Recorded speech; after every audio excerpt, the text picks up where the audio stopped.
Bonjour, je m'appelle Lucille et je suis web designer.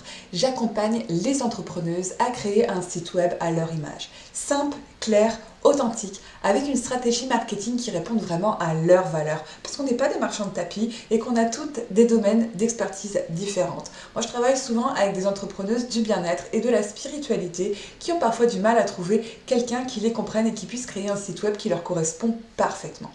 Alors aujourd'hui, je voudrais te proposer une vidéo qui me semble être importante avant même que tu envisages de créer ton site internet. Il y a 3 éléments que je voudrais vraiment que tu prennes en compte sur le domaine du site web.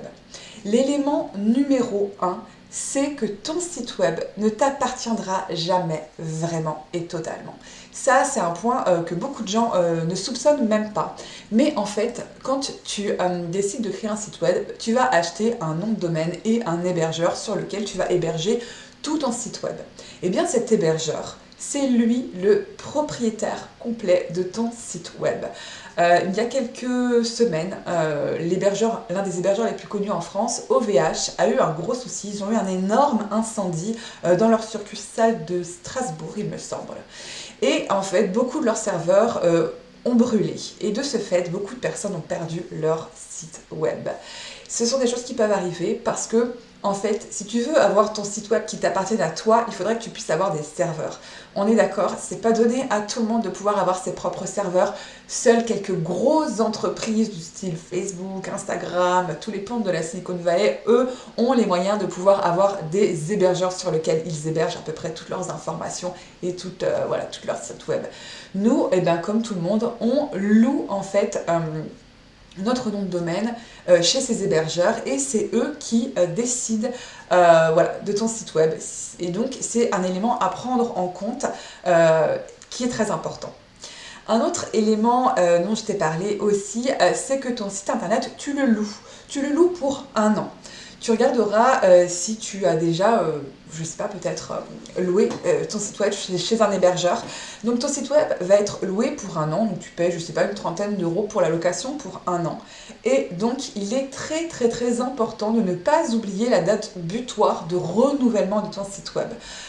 Moi, je sais que c'est quelque chose où j'ai eu beaucoup de clientes à qui c'est arrivé. Elles ont raté la date butoir et pourtant, tu reçois beaucoup de mails. Je suis web designer, donc forcément, j'ai beaucoup de sites internet que je gère.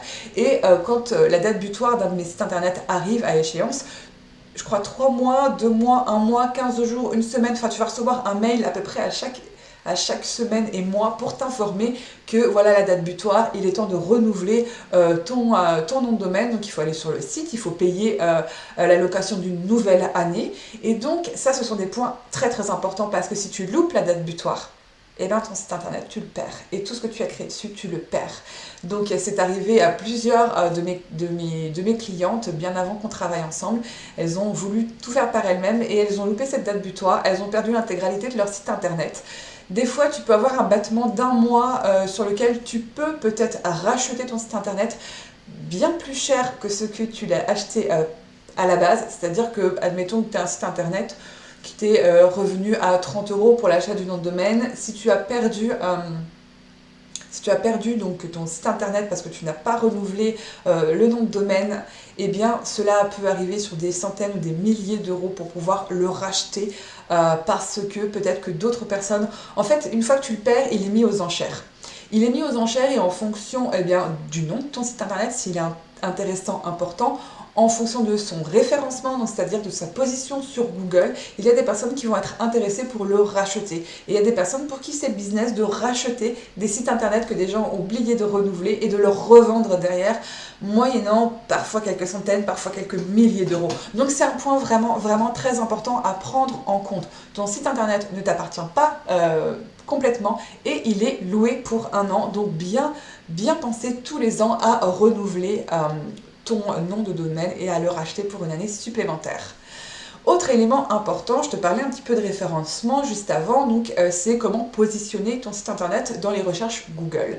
Et pour avoir un bon positionnement, quand on débute, il est très important de bien choisir son nom de domaine. Alors ça, c'est souvent un moment où je passe du temps avec mes clientes à dire, voilà, tu veux acheter ton nom de domaine, alors il est important que ton nom de domaine soit clair. Si tu es je sais pas moi, masseuse, eh bien il va falloir probablement qu'il y ait le mot massage dans ton nom de domaine. Cela va permettre aux gens, et surtout au robot Google, de savoir dans quoi l'identifier et donc dans quoi le positionner. Il y a des éléments qu'il faut faire très attention, et notamment éviter tout ce qui est nom et orthographe bizarre. Ou aussi nom et orthographe régional. Moi je pense à un orthographe breton, enfin un nom breton, un nom basque, un nom corse qui soit vraiment tellement particulier au niveau régional que Google ne le connaît absolument pas. Pour lui ça veut absolument rien dire, ça signifie rien. Donc voilà, quand le robot Google va passer dessus, il va pas trop savoir où le positionner et donc du coup le référencement va être extrêmement compliqué. Un nom aussi, il est important qu'il soit court. On ne fait pas des noms à rallonge, à rallonge, à rallonge, à rallonge, parce que, quand il va falloir que tu crées l'adresse mail, imagine mon site est le meilleur de tous.com.